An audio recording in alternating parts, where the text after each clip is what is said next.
We're going to be talking today about community helpers, and as you can see by the background, these are some examples of people who might work in your community. Let's see if I can turn it so you can see some of those guys over there too. Okay. So a community is a place where a group of people all live or work together in the same place, and they work towards making that community or that area where they live a nicer, better place to work. So as a teacher, I am one of the community helpers in your community, working with you guys. And there are a lot of other ones who join together to make that community work. Boys and girls, you can be community helpers too. And some of the things that you could do with your families is go out with a little bag and pick up trash in your neighborhood. If you set the timer for 10 minutes, you'd be done in no time and make your neighborhood look better. You can make sure you clean up after yourself when you go to the park, or even clean up other people's stuff when you see it and think, gee, they've made a mess of our park, but I think I'm going to put these things in the trash so that our park looks nicer. And just in general, being a kind, nice, thoughtful neighbor. You know the old saying, treat other people the way you would want them to treat you.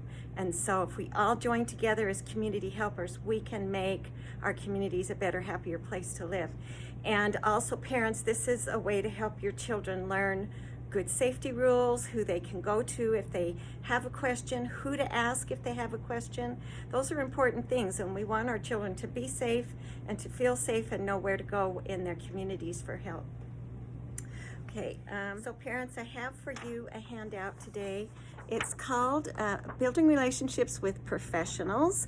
This one mostly talks about with teachers or therapists, but this will really apply to any professionals you need to work with. If you've got someone coming into your home to do some drywalling, or you need to work out something with your mailman or whatever, these give some very good ideas of how to build that relationship so that it's easier. I know sometimes it can be frustrating. You call your insurance person and it's not a fun conversation, but this gives some good ideas of how to work through some of those things and make it a little bit easier to work with each other in the community when we're working together.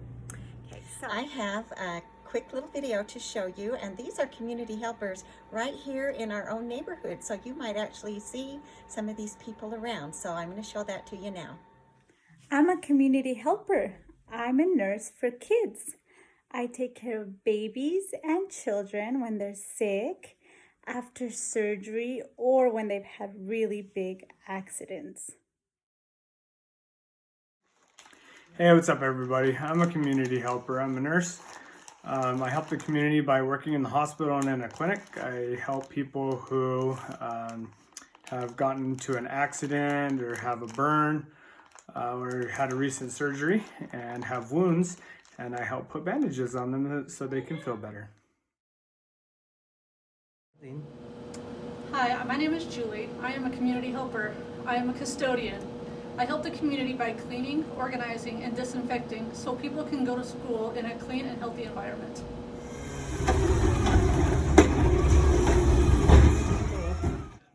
My name is Merle Davidson, and I really enjoy making little toys for boys and girls.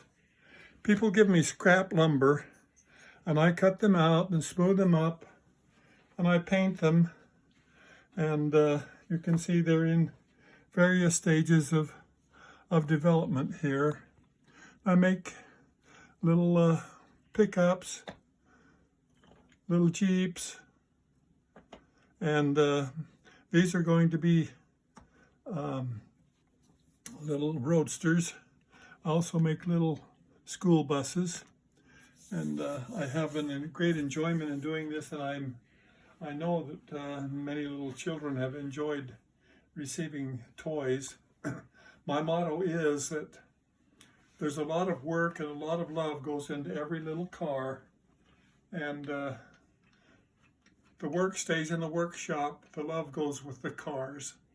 I'm just delighted to be able to do this. I'm 93 years old, and I'm just so blessed to be able to work like this and accomplish something that I hope will bless the lives of little ones, and that they will feel that there's somebody that loves them and that God loves them. I just thank you very much. Hello, I am Officer Ryan Youngfin with the Unified Police Department. I am assigned as a school resource officer for the Midvale area. I service Midvale Middle School and all our elementaries within our area. My job is to ensure the safety of all students, staff, and anybody else who comes onto our campuses. I also get to help mentor our students in making safe and responsible decisions. I teach the DARE program to our 5th graders. So if you've seen me driving around in the DARE truck, it's got the lion on the side and says DARE, please wave to me, and I will definitely wave back if I'm not already waving at you. I want you to know that you are a part of our community. It doesn't matter how you got here, where you came from. We don't care. What we care about is that you are safe and that you are safe within our communities. And we want to be able to help you with staying safe here in our communities. We want you to know that you can call us and we will come out and we will help you the best we can. Hopefully leave you feeling safe. We really do care about you, and we really are glad that you're part of our community. So we are so grateful for our community helpers, for all of those that just talk to us, but all the others, the rest in the community. We're so grateful for the time they take and the effort they make to give us help in our community to help us be safe. Some of the things that we're going to do today, first of all, here is a little handout for the kids. They're going to have to decide which vehicle belongs to which person in the community that is a helper. So parents help them understand what each of these people are doing, and then they're going to cut out these vehicles and put them in the place, and they can color this. Okay, so there's that one. And then we're going to talk about the letter H today, because H says like in the word helper, community helpers. Okay, so you're going to find a paper like this. And see, boys and girls, how it has all these dots. Each one of these is a letter that you can't see yet. So you're going to start with number 1. It's going to go all the way to 20. So just trace it all the way around, dot to dot, until you get to 20. And then it'll start over again with the lowercase letter. So when you get done, and then you can color it in, it's going to look like the letter H.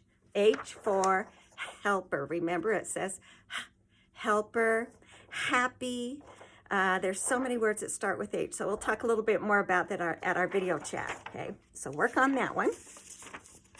Then there's going to be a paper like this. It looks blank in the middle. It has hands are for helping. So you can see we've got the letter H here and the letter H there, and they make that sound at the beginning. So parents, you're going to help them with this part because they're going to put their hands on here, and you're going to trace around them so they can see their own hands. Okay, so it'll end up looking something like this. And then you're going to ask them how they think they can help. What can they do to be a helper? And write their answer here in the bottom. Okay.